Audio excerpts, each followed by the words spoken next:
नमस्ते बच्चों, आज हम 7th क्लास में 11वां पार्ट पढ़ा रहे हैं रहीम के दोहे। ये इसका फर्स्ट पार्ट है। शब्दार्थ की बात कर लें तो शब्दार्थ इसमें ज़्यादा है, मैंने इतने ही लिखे हैं और मैं सभी शब्दार्थों के अर्थ आपको बता दूंगा।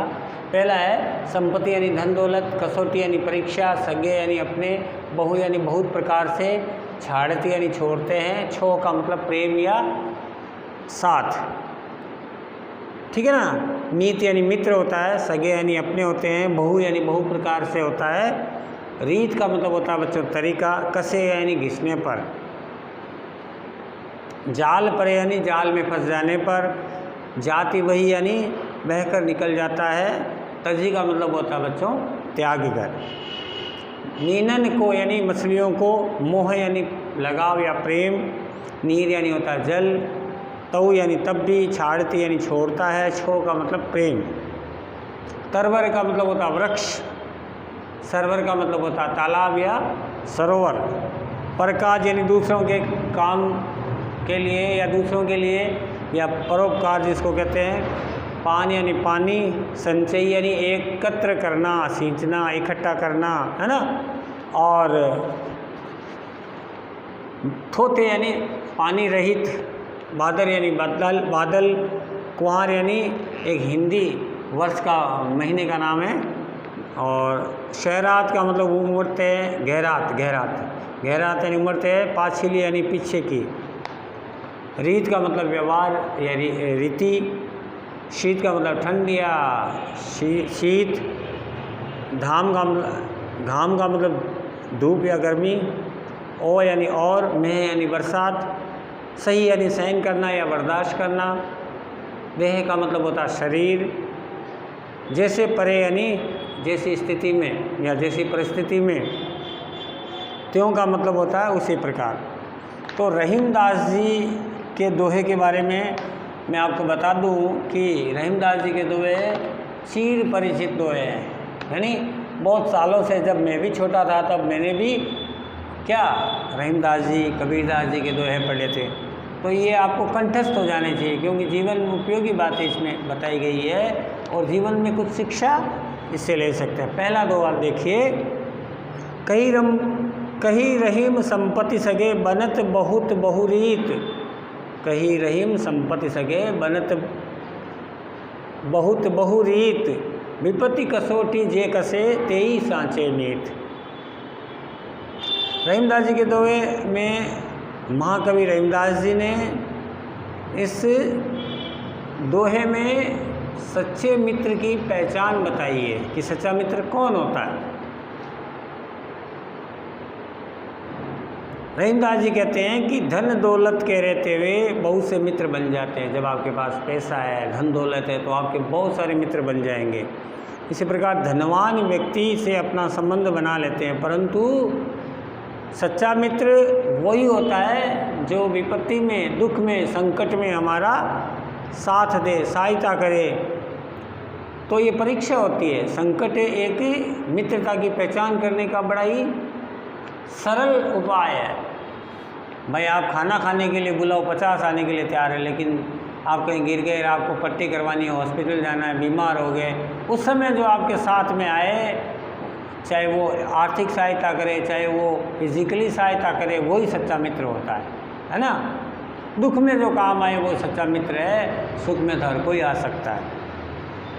दूसरा है, जाल परे जल जात बही, तजी मीनन को मोह, रहीम माछरी नीर को, तजो न छाड़त छोह। इसमें रहीमदास जी ने जल के प्रति मछली का प्रेम बताया गया है, यानी मछली और जल का कितना प्रेम होता है। मछली जल के बिना नहीं रह सकती है, और जल होता है जहाँ वह मछली अवश्य ही होती है। यानी रहीमदास जी कहते हैं जाल के पड़ने, जब कोई मछुआरा जाल डालता पानी में, तो जाल के पड़ने पर जल मछली को छोड़कर बह चला जाता है, किंतु मछली होती है ना, जब जाल पड़ता है तो पानी जाल के उधर भग जाता है, इधर उधर हो जाता है, या जाल के वेग से पानी अपना स्थान छोड़ देता है। लेकिन मछली होती है वो कभी भी पानी को नहीं छोड़ती, यानी पानी के बिना वो जिंदा नहीं रह सकती, इसलिए जल के अभाव में वो तड़प तड़प के मर जाती है। यानी पानी अपना जाल जब पड़ता तो पानी अपना स्थान छोड़ देता है, लेकिन मछली अपना स्थान नहीं छोड़ती है। तो इसका मतलब ये है, कन्फर्म है कि मछली का प्रेम है वो पानी के प्रति बड़ा विशाल है। तीसरा पद है, तरवर फल नहीं खात है सरवर पियत न पान, कही रहीम प्रकाश हित संपत्ति सच्चे ही सुजान। इसमें रहीमदास जी ने परोपकार करने का महत्व बताया है, यानी दूसरों की भलाई हम क्यों करें, क्या कारण है, आज करेंगे तो हमें वापस जीवन में वैसी ही मिलेगी। तो जीवन में अच्छे काम, भलाई के काम करने चाहिए। रहीमदास जी कहते हैं कि परोपकार के बारे में ये बताते हुए कहते हैं कि देखो पेड़ है, तालाब है, ये आपने देखे हैं ना, ये कभी भी स्वार्थी नहीं होते हैं। तरवर फल नहीं खाते, यानी पेड़ अपने फल स्वयं नहीं खाता है, वह दूसरों के लिए खुद झुक जाता है। लोगों को ऐसे झुक करके कहता है देखो मेरे पेड़ के फल लगे आप खा लो, यानी दूसरों की भलाई के लिए खुद उस फलों का बोझ उठा लेता है। कभी भी तालाब अपना पानी नहीं पीता है, हमेशा दूसरों को पिलाता है, दूसरों की प्यास बुझाता है। पेड़ अन्य प्राणियों को फल देता है, जबकि स्वयं उसका एक दाना भी नहीं खाता। इसी प्रकार तालाब हमारे लिए भी पानी को इकट्ठा करता है, हमारे लिए वो बेचारा इतने पानी को अपने अंदर रखता है, तो स्वयं पानी नहीं पीता। इसी प्रकार सज्जन व्यक्ति और अच्छे व्यक्ति होते हैं ना, वो अपना धन अपने लिए इकट्ठा नहीं करते, वो दूसरों की भलाई के लिए, दूसरों के परोपकार के लिए वो अपना धन इकट्ठा करते हैं। समझ में आई ना बच्चों। अगला पद है, थोते बादर कुंवर के जो रहीम गहरात, धनी पुरुष निर्धन भय करे पाछली बात। इसमें रहीमदास जी ने धनी पुरुषों के बड़प्पन की ओर ध्यान आकर्षित किया है। रहीमदास जी कहते हैं कि धनवान व्यक्ति गरीब हो जाने पर वह पिछले दिनों को याद करके पछताया करता है। उसी प्रकार जैसे कुंवार के महीने में जब बादल आते हैं और वो बिना पानी के बादल होते हैं, घर आते तो बहुत है लेकिन बरसते नहीं है, उसमें पानी नहीं होता है। कहते भी है ना कि गरजने वाले कभी बरसते नहीं है, बरसने वाले कभी गरजते नहीं है।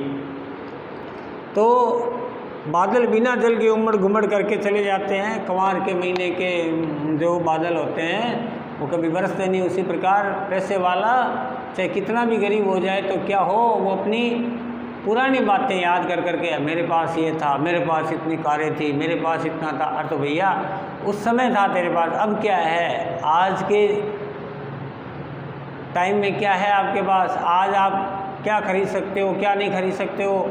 तो हमेशा बच्चों वर्तमान महान होता है। पिछला क्या था, पिछला क्या नहीं था, आगे क्या होगा, आगे क्या नहीं होगा। एट दिस टाइम मैं दुकान जाता हूँ, मुझे सामान खरीदना है तो मुझे हाथों हाथ पैसे देने पड़ेंगे। मैं ऐसा नहीं कहूँगा कि मेरे दादाजी महाराजा थे या मेरे पोते चुका देंगे, ऐसा नहीं होता है। वर्तमान महान होता है, वर्तमान ही प्रधान होता है। वर्तमान में आप क्या हो उसी के अनुसार कार्य चलता है। अगला 5वां दुआ देखिए बच्चों, धरती की सी रीत है शीत धाम ओ में, जैसी परे सो सही रहे त्यों रहीम यह दे।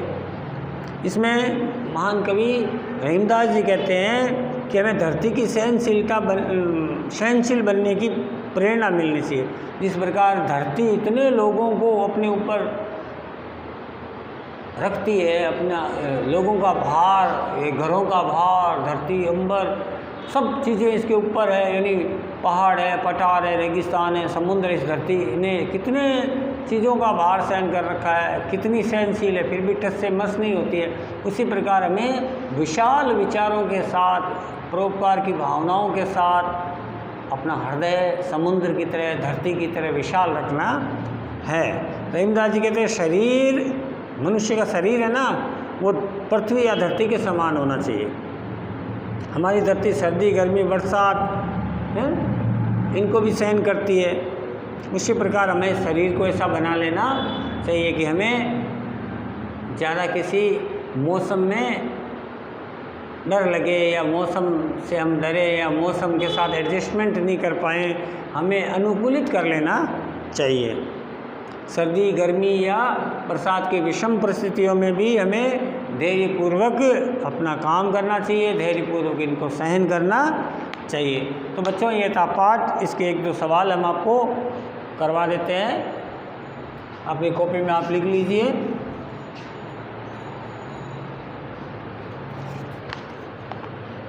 पहला प्रश्न लिखिए,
ये 4-5 प्रश्न हैं बच्चों, एक बार मैं रिपीट किए देता हूँ, आप ध्यान से सुन ले।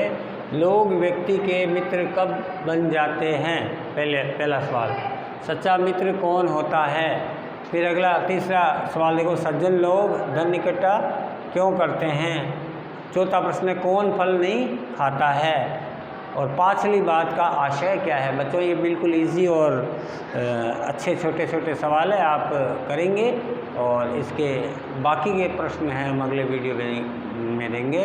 आप घर पे बैठ के इन प्रश्नों को अपनी कॉपी में करना है, याद करना है और इस पाठ को और इन लोगों को याद करना है। तब तक के लिए धन्यवाद।